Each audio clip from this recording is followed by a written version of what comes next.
Okay, we're gonna get through 2 days of mail, I guess. I guess we're gonna get through 2 days of mail here. And I've got a bunch of stuff to do here. So we got Doubtful Pals. That's a Dreadful Pals.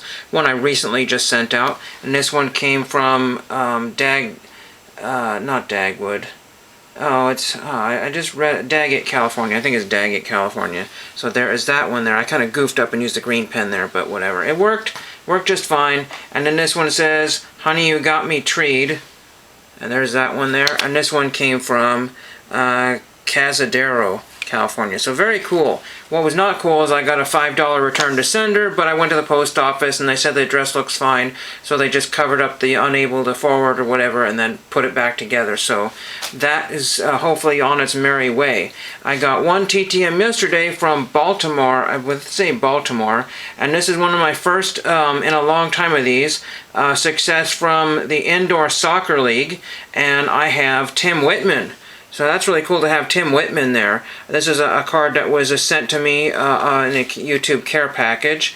It didn't sign super well there, but close enough. I think the shine kind of dulled the Sharpie there and left a couple of streaks there, but good enough for me. And then I also have had this one for many years. I never could find the address, not even through StarTagger, and then I went to Sports Card Forum and there it was, Tim Whitman on this nice gold card. These are Pacific Picks of Pros. They're really hard to find. Unfortunately, my corner got smashed right there. That's unfortunate there.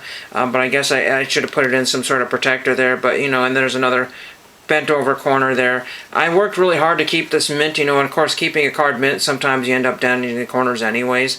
But these are not easy to find, these Pacific Picks of Pros. They're very cool. I think it's the last indoor soccer cards they ever did. They started going in the right direction. Isn't that funny how a company starts doing really cool things? And this is what gold is supposed to look like. Okay, Tops, if you're watching, this is gold. And this is from the 1990s from a secondary company, not even a big company, Pacific. I mean, look at, they made some really amazing cards there. This looks like the front of a Topps card with a shine there. We won't get into that there. And this, or front and back of a card. And this is what the Topps gold for the Olympic card should look like. Really ridiculous that we have to go back to the 90s to find high quality cards.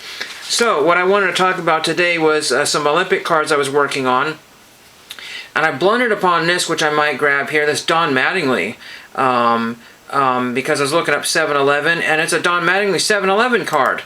I've never seen this blue card before. Really cool. It's only $1 plus whatever shipping it is, 80 cents for shipping, so that's probably a no-brainer to grab that one. Probably grab that one, or maybe a couple copies of that, but if you don't know of this Don Mattingly, that's really cool. I've never seen that one in my entire life until just now by accidentally looking up something. But I was looking up these 7-Eleven Olympic cards, if you can say that 10 times fast here.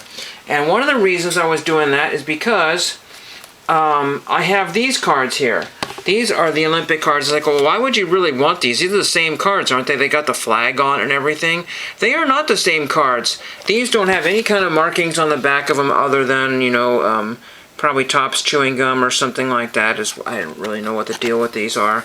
But these are not very rare at all. In fact, this is a set that I did not pursue because there's a lot of people that were deceased even before the cards were printed. So I said, well, I can't go for a whole autograph set, so why should I? Also, I did not have StarTagger. Lots of Olympic athletes were not available to be found. But there are a number of people that I have written. Don Scholander, I have not written him, but I have marked that he was A for Alive. I did not put the deceased on anything. I just put A for Alive. And the A for Alive also means that they are good signers as well, too. Here is another parallel. John Neighbor, Olympic Heroes, 76 Montreal, and it's the M&M's cards. These are a little bit harder to find than these here. But the hardest ones to find are these that are showing up on as 7-Eleven cards, and they have the Olympic rings there instead of the Olympic stars there. Very unusual. Very unusual. And then there's even a rarer parallel. This is why TTM guys should be in the Hall of Fame, because there are so many levels to all this collecting. Now, I understand if you are if I understand if you just find, if you're like a parallel collector, but if you're a parallel collector and want to get all those signed TTMs, so if I want to get all the Don Scholanders, I got this one, I've got the Olympic Rings one, I've got the M&M card, spoiler alert, that's coming from Burbank Sports Cards, the M&M's card. I found it for $1. But did I find very many other cards from that set from Burbank Sports Cards? No. And I do not have the Olympic Rings card. There's only one available so far, and it's on COMC. And I've pretty much done all my COMCs for a while. So I'll either have to write Mr. Scholander twice, or I'll just have to get that card at some other time and just forget about it.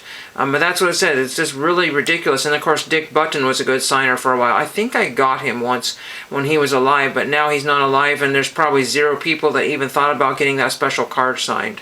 But there's like I said, there's even a rarer card of Don Scholander, and some of these, there's only a 24 card set, so you think, oh, it's not too bad to put that one together. But it is from this 1983 Hostess. So you see Don Scholander right there, and there is said Don Scholander right there again in a 3-panel for $50, mind you. $50 for a Hostess box. I've seen Hostess cards go for $1 a piece in baseball, and I almost grabbed some because, but again, when you're collecting Hostess and some of these back of the box cards, what have you, there's parallels on top of parallels, and then there's like, regional issues, and John Mangini knows all about the Blue Jacket 66. They know all about all these crazy things. I didn't know about these Olympic gold medalist 24 card set until this very morning. Absolutely crazy. Really crazy to find out all these things. Not only do I have to be a super collector, but I have to be a TTM collector, and all this jammed all into one. And absolutely insane. Well, let's just try not to trip over my words and not trying to repeat myself here. But I do have this one, and I do have the one coming from Burbank Sports Cards, so that'll be 2. But that's 2 out of 4 cards. I mean, this would be cool to have that signed. And Don Scholander lives only like an hour from me, barely an hour from me. But do I really want to risk sending twice? He might decide to keep this, but I don't feel like spending $50. He might say, geez, this guy sent me twice. What the heck? No idea. And again, there's no guarantees, if I buy this card and he would even sign it, just because you're a good signer doesn't mean that you would sign it, or he might give that off to the wrong person. Nothing worse than having a 1954 Bowman football card of somebody who's practically a Hall of Famer, if not already in the Hall of Fame, and then having his rookie card being shipped off to somebody else, and then he dies a couple years later, and then you can't get his autograph on that card, but you can go to eBay and everybody has a cool $125 on that autograph, something to that effect. I mean, that was an old project I was working on, the 54 Bowman, getting the last people alive, and that person mixed up the cards, and was really an unfortunate thing. So I cannot afford to pay $125. Yes, I can afford to pay $124 for a card, but not for every single card. That would bankrupt me pretty quickly. But like I said, there's a lot of parallels, just even from the mid-1980s. This was like 1983. And it's like, oh, there should be tons of these things. Lots of cards from 1983, especially soccer cards. Soccer cards, there was like a dip, no pun intended, in soccer cards back in the 80s. Topps had the market in the 70s, and then when Topps decided to fold out of the soccer market in the 1980s, early 1980s, there was a huge dip in cards. NBC was not making cards, and then all of a sudden, like, these cards there's a few Panini stickers out there, but they're really hard to find. Like these. I've never seen them before. That doesn't mean that they're necessarily rare, it just means that they're kind of mixed in with that junk wax era type stuff, and people don't think to maybe list these things. They could be in people's collections all over the place, and now I can't get a Don Scholander for nothing. I'll just really quickly look up Don Scholander. I looked him up here earlier. I was hoping to find, see, here's the one I already have for $1.50. That's fine. Here's a Top Trumps Don Scholander, but it's like $15 through COMC. There's another Don Scholander. I don't have that one. I guess I could get but I'm not working on the Impel set. The Impel set was just mass produced. I don't really, see, here's the one from COMC for $2.15. I'd love to get that one, but I've already done a COMC order, so I don't really want to have to go back and do that one again. And again, this is why I do not leave the house, because it's just absolutely just crazy, the amount of parallels on top of parallels that you didn't even realize that you have to. I mean, if I was doing all of these here, these Sportcaster, there's so many different Sportcaster ones. I got a few people. I think I got Bernie Carbo on one of those. I think is who it was. I think it was Bernie Carbo in one of those. But, you know, the Life magazine. I mean, you can get a Life magazine for about as cheap as some of the cards there. I don't want to, you know, ship them off a Life magazine. Last time I got shipped off a Life magazine, it was not returned.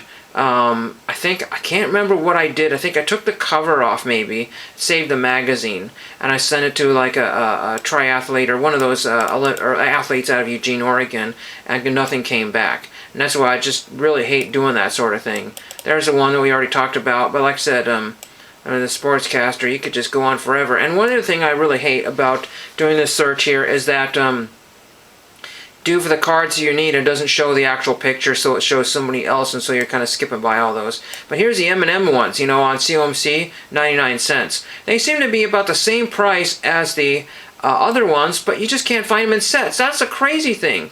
You know, watch this. I go to 1983, Topps. I guess we want to go Topps. Oh, here.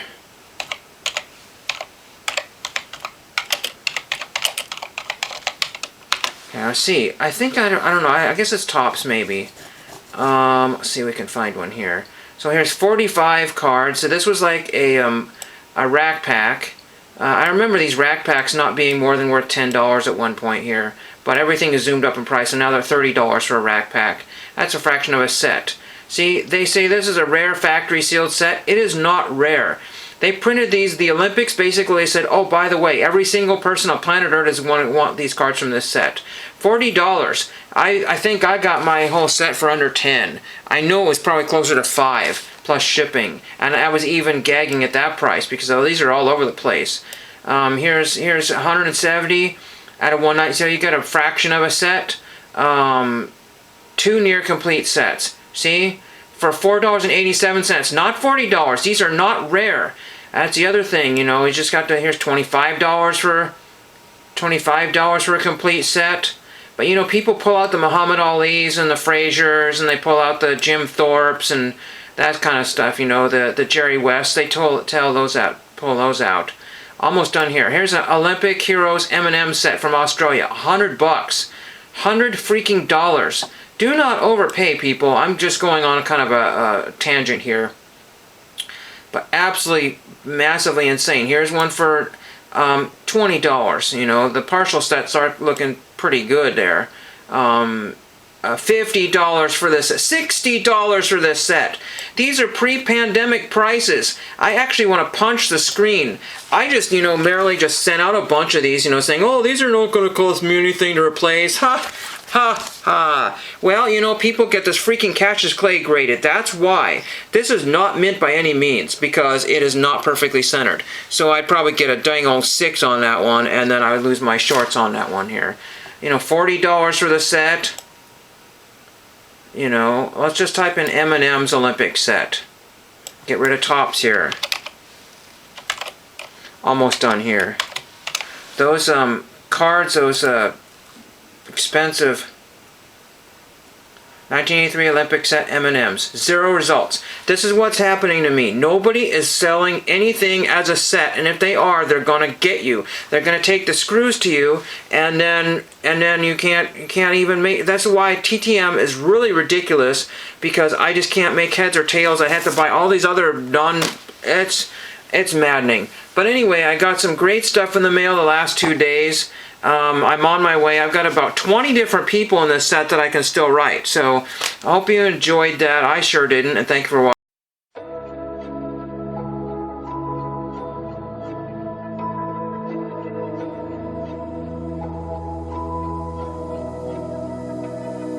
So why is it so hard to let you go? To let you go. So why is it so hard to let you go? To let you go.